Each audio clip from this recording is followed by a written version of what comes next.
In this video, I'll show you how to make a talking head video with HeyGen. First, open your web browser, go to the HeyGen website, and sign into your account. Once you're logged in, click Create Video to start a new project. Next, choose an AI avatar from the avatar library, or select your own custom avatar if you've already created one. Once you've selected your avatar, it will be added to your video canvas.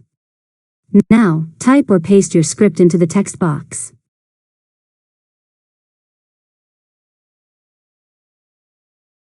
Then choose the voice you want to use and select the language if needed.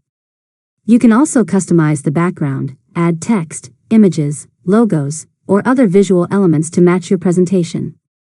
After that, click the preview button if it's available, then click Generate to create your talking head video. Wait a few moments while HeyGen processes your project. Finally, review the finished video to make sure the avatar voice and timing look nice. If you're happy with the result, click Download to save the video.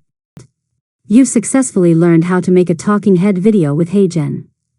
If you found this tutorial helpful, make sure to subscribe to Learn Mode Lab for more tutorials.